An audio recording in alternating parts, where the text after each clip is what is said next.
I mean, do you have Ari Fleischer on? Absolutely, Let's we move do. on. Let's go to Ari Fleischer, the great former White House press secretary. And Ari, as you can tell, we're still here. Yeah, thank you. Hey, Ari, your thoughts about, did you see this big rollout from the Democratic Socialists of America? I mean, it truly is lunacy what they're pitching, but some people are buying it. Well, it is lunacy, and there's a fringe of the Democratic Party that is lunatic. But here's the problem. What the Democrats have to realize is the socialists are coming for the Democrats. Mm-hmm. You talked about, we've heard before, the great replacement theory. The great replacement theory is the socialists will replace the Democrats. The socialists are not their allies. They're running inside the Democratic Party right now. But their goal is not to be Democrats. Their goal is to become America's alternative party. And the Democrats are standing in their way. The Democrats who don't even have the courage to stand up to the socialists. That's why they keep getting mowed down. And that, that's the big point, Ari. I brought up also this House vote on funding. I don't know if you heard, they're doing this vote on funding for Israel. And I thought it was really interesting. Hakeem Jeffries, the House Minority Leader, put out a statement and said, I'm voting for support for Israel because I believe it's in our national security defense. Obviously, that was a good thing. But he said, but we're not, quote, whipping the votes. We're not going to get people, we're not going to tell you how to vote. In other words, he's afraid to tell anybody else to vote because he's scared of these socialists. Because guess who's anti-Israel? Everything in that DSA platform, Ari.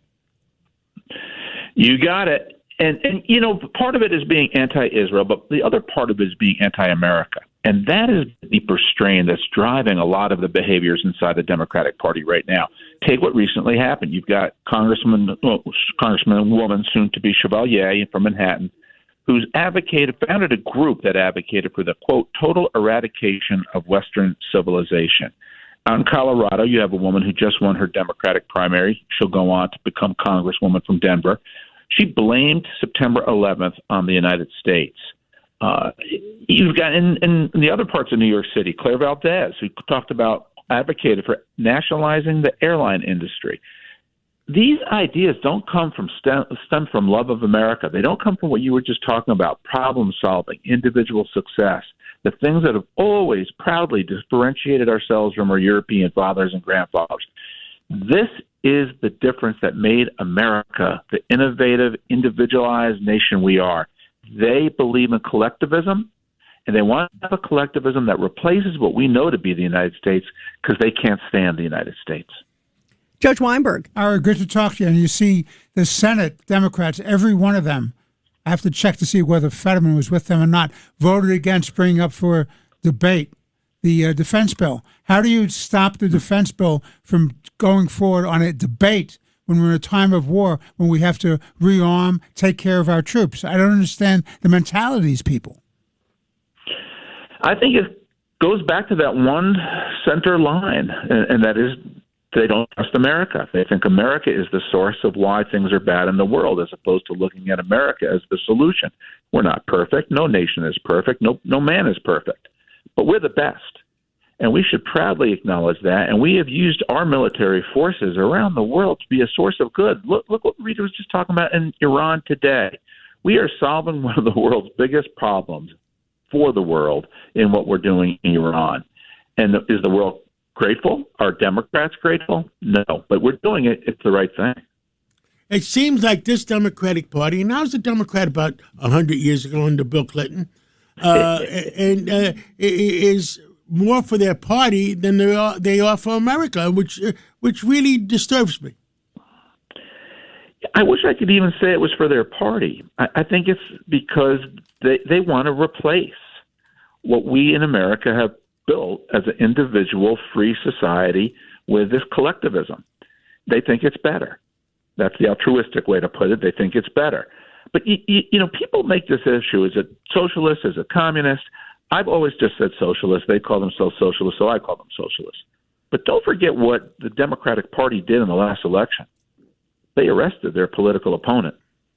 In 3 states, they knocked his name off the ballot until a judge put it back on. That was Colorado, Illinois, and Maine. So when you talk about their tactics and whether they are truly socialist or whether something more nefarious is going to follow from them, I think that's an open question. I don't trust these socialists. Wait. And afterwards, who did they send to jail? They sent Bannon, they sent Navarro. They did. There was a sentence for Roger Stone, which was commuted by President Trump. But they sent Roger Stone to jail. Yeah. They were going to send. They did send Bannon, and they did send Navarro. I mean, they would have sent. Right. They would have sent President Trump to jail if they could have. Handily. I mean, Ari, you're right. The weaponization. They arrested their political opponent. That's what they did, and that is exactly the course of action that we saw throughout Europe. I hope every American that's listening to us right now, Ari, there might be 1 million or 2 million Americans listening to us because we're the most powerful radio station, is that they realize what we're facing here. Yeah, that's the point of all of this. These elections are coming down to really big forks in the road now. It's no longer the small issues that they were under President Clinton. You want 100,000 cops on the street. Do you want a bigger tax cut, a smaller tax cut? These issues are profound to America's future. The two parties are really splitting, and because the Democrats are splitting. The Democrats are splitting in such a socialist direction. Republican Party is pretty stable. It's pretty traditional conservative. It's got the populist elements that President Trump has injected into the party. But ideologically, the Republican Party has not changed. It's a standard bread and butter conservatism and has been for decades. The Democrats are the ones who are going to the loony left. Tony Carbonetti. Ari, I agree 100%, and it's going to come to a head sooner than you think because AOC is their nominee. I promise you that. It's set up perfectly for her. She's inheriting Bernie's, the Bernie wing. She'll throw a couple of points on top of that, and they're giving it. There's no more super delegates. They're going to distribute delegates pro rata. 5 or 6 other people in the race. She's their nominee. Yeah, Tony, as usual, you've wisely put your finger on the core heart issue. Will she have the courage to run? Does she want to give up her platform now for just being famous because she's, she doesn't accomplish anything, right? She doesn't pass any bills. She hasn't accomplished anything. But she's got the platform. Does she have the courage?